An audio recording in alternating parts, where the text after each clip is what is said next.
평안하신지요? 혼란과 불확실함이 가득한 이 시대를 살아가는 모든 분들에게 하나님의 위로와 소망이 함께하시기를 기도합니다. 오늘 우리가 나눌 이야기는 단순한 지식이나 정보가 아닙니다. 이 시대의 영적 혼란 속에서 많은 성도들이 던지는 질문, 그리고 그에 대한 하나님의 깊은 응답에 관한 것입니다. 이 메시지가 여러분의 마음에 와 닿는다면 좋아요와 구독으로 이 소중한 말씀이 더 많은 이들에게 닿을 수 있도록 도와주십시오. 여러분의 작은 행동 하나하나가 누군가에게는 절실한 희망의 빛이 될 수 있습니다. 여러분의 나눔 위에 하나님의 축복이 가득하기를 소망합니다. 최근 우리는 세상이 이전과는 다른 속도로 어두워지고 있음을 목격하고 있습니다. 특히 전 세계적으로 확산되는 유대인에 대한 증오는 단순한 사회 현상을 넘어선 영적인 문제임을 직감하게 합니다. 사람들은 이를 반유대주의라는 용어로 부르지만 이는 문제의 본질을 흐리는 표현일 수 있습니다. 셈족은 중동 지역의 모든 민족을 포함하는 넓은 개념이기 때문입니다. 지금 우리가 목격하는 것은 셈족 전체에 대한 반감이 아니라 명백히 유대인을 향한 증오입니다. 마치 구약 성경 에스더서에 등장하는 하만과 같이 하나님의 백성을 말살하려는 고대의 악한 영이 다시 깨어나 활동하는 듯한 모습입니다. 이러한 세상의 혼란과 더불어 우리 마음을 더욱 무겁게 하는 일이 있습니다. 바로 교회 안에서 일어나는 일들입니다. 우리가 믿고 따르던 수많은 영적 지도자들이 넘어지고 그들의 숨겨진 죄가 드러나는 안타까운 소식들을 계속해서 접하게 됩니다. 이는 단순한 개인의 실수가 아니라 마지막 때가 가까워질수록 하나님의 백성을 흔들려는 사탄의 전략이며 동시에 하나님의 엄중한 경고이기도 합니다. 창세기 12장 3절에서 하나님께서는 아브라함에게 너를 축복하는 자에게는 내가 복을 내리고 너를 저주하는 자에게는 내가 저주하리니 라고 약속하셨습니다. 마지막 때에 하나님을 경외하는 자와 그렇지 않은 자를 나누는 기준은 바로 이스라엘과 유대 민족을 어떻게 대하느냐에 달려있을 것입니다. 이처럼 안팎으로 거센 도전과 시험이 몰아치는 지금 많은 신실한 성도들이 깊은 영적 씨름을 하고 있습니다. 가정에서, 재정에서, 혹은 내면 깊은 곳에서 설명할 수 없는 어려움과 싸우고 있습니다. 바로 이러한 영적 고뇌 속에서 하나님의 한 신실한 종이 주님께 간절히 부르짖었습니다. 그리고 하나님께서는 그에게 아주 특별하고도 강력한 꿈, 아니 그 이상의 영적 체험을 허락하셨습니다. 그 체험은 우리 세대를 향한 강력한 경고이자 동시에 놀라운 약속을 담고 있었습니다. 그는 꿈속에서 거룩한 산 위에 서 있었습니다. 그런데 혼자가 아니었습니다. 그의 곁에는 바로 위대한 지도자 모세가 함께 서 있었습니다. 두 사람 주위로는 하나님의 영광스러운 임재가 빛처럼 퍼져나갔고 그들의 눈앞에는 결정의 골짜기에 선 수백만 명의 사람들이 펼쳐져 있었습니다. 모세는 자신의 과거, 특히 그가 약속의 땅에 들어가지 못하게 된 결정적인 실수에 대해 이야기하기 시작했습니다. 민수기 20장에 기록된 이야기입니다. 백성들이 물이 없다며 불평하자 하나님께서는 모세에게 반석에게 명령하여 물을 내라고 말씀하셨습니다. 하지만 모세는 백성들에 대한 실망과 분노에 사로잡혀 있었습니다. 그는 하나님의 말씀대로 반석에게 부드럽게 명령하는 대신 손에 든 지팡이로 반석을 2번 내리쳤습니다. 놀랍게도 반석에서는 물이 터져나왔고 백성들의 갈증은 해소되었습니다. 겉으로 보기에는 문제가 해결된 것처럼 보였습니다. 하지만 하나님께는 그것이 결코 작은 실수가 아니었습니다. 모세는 그 일로 인해 그토록 오랫동안 백성들을 이끌며 예언했던 약속의 땅에 들어가는 자격을 박탈당했습니다. 꿈속에서 모세는 그 행동 뒤에 숨겨진 진짜 동기를 털어놓았습니다. 그것은 바로 백성들을 향한 분노와 실망감이었습니다.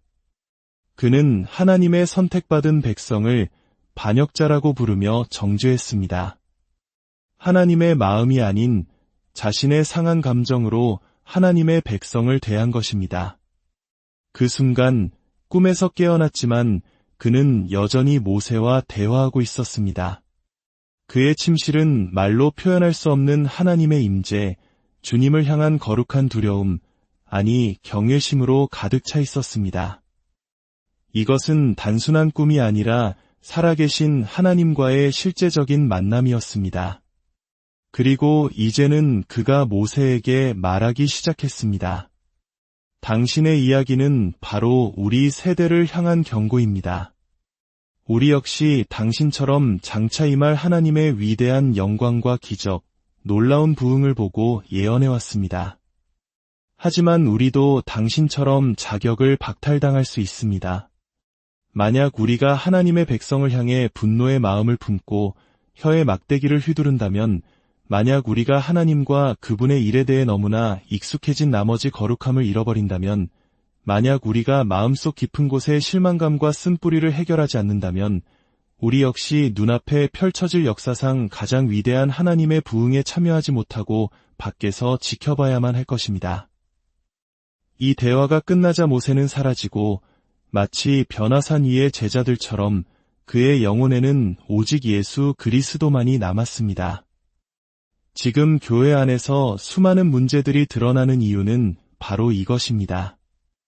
예수 그리스도의 이름보다 높아진 다른 이름들, 자기 자신을 높이는 사역들은 모두 드러나고 무너지게 될 것입니다. 이것이 우리를 향한 경고입니다. 그러나 동시에 놀라운 약속이기도 합니다. 만약 우리가 이 경고를 듣고 마음을 돌이킨다면, 우리의 마음을 살피고 하나님과 사람을 향한 익숙함, 실망감, 분노를 깨끗하게 씻어낸다면 우리는 역사상 그 어떤 세대도 경험하지 못했던 가장 위대한 하나님의 임재 속으로 들어가게 될 것입니다. 분노가 떠나간 자리에 하나님의 긍휼이 부어질 것입니다. 예수님께서 기적을 행하신 동기는 믿음이기도 했지만 근본적으로는 사람들을 향한 깊은 긍휼의 마음이었습니다.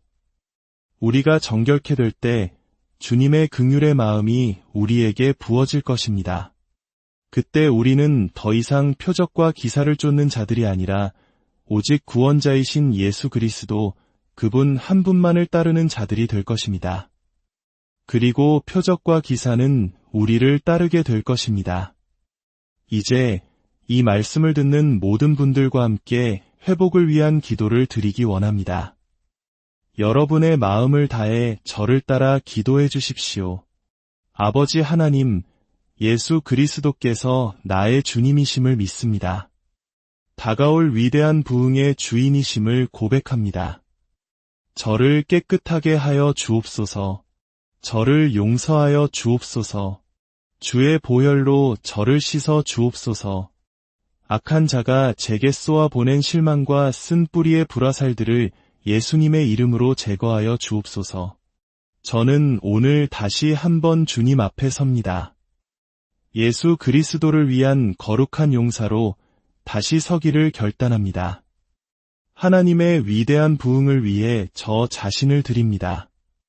저는 실망감에 머무르기를 거부합니다. 권위자들을 향해 분노하기를 거부합니다. 제 주위의 사람들을 향해 분노하기를 거부합니다. 대신 저에게 긍휼의 마음을 부어 주옵소서. 항상 승리하는 주님의 사랑을 주옵소서. 어린 양이 어디로 인도하든지 따라가는 자에게 표적과 기사가 따르게 하옵소서. 우리 구주 예수 그리스도의 이름으로 역사상 가장 위대한 하나님의 역사가 지금 시작되게 하옵소서. 제가 이전에 알지 못했던 더 큰 권능이 제게 임하게 하옵소서. 하나님께 영광을 돌립니다. 능력의 예수와 이름으로 기도합니다. 아멘. 이 기도를 진심으로 드리셨다면 여러분은 더 이상 실격자가 아닙니다. 여러분은 새롭게 시작할 자격을 얻었습니다. 그렇다면 이 정결함을 통과한 자들에게 펼쳐질 미래는 어떤 모습일까요? 그것은 단순히 구름 같은 영광이 머무는 수준을 넘어 하나님의 영광이 그분의 백성 위에 가시적으로 나타나는 시대가 될 것입니다. 기사와 표적이 마치 아이들이 매일 밥을 먹듯 자연스러운 일이 될 것입니다. 천사들의 방문이 밤새도록 이어지며 특히 어린 아이들을 찾아올 것입니다. 전 세계적으로 예루살렘을 향한 하나님의 마음이 부어지며 실크로드를 따라 북방의 땅에서부터 땅의 사방에서 예루살렘을 향한 거룩한 순례가 일어날 것입니다. 이집트의 피라미드 아래 땅이 흔들리며 초대교회 시대와 같은 기사와 표적이 일어날 것입니다. 죽은 자들이 살아나는 일이 한두 명이 아니라 한 번에 수십 명씩 일어나는 것을 보게 될 것입니다. 그리고 우리 한반도를 향한 선포가 있었습니다. 예수 그리스도의 이름으로 남과 북을 가르는 증오와 분열의 장벽이 무너질 것입니다. 공산주의가 남쪽으로 내려오는 것이 아니라 하나님의 거룩한 성령의 역사가 평양을 덮을 것입니다. 일본 땅에는 성령의 거대한 해일이 몰려올 것이며 인도네시아에는 세계에서 가장 큰 교회들이 세워지고 가장 큰 선교 중심지가 될 것입니다. 이 모든 약속의 중심에는 오직 한 분, 예수 그리스도가 계십니다.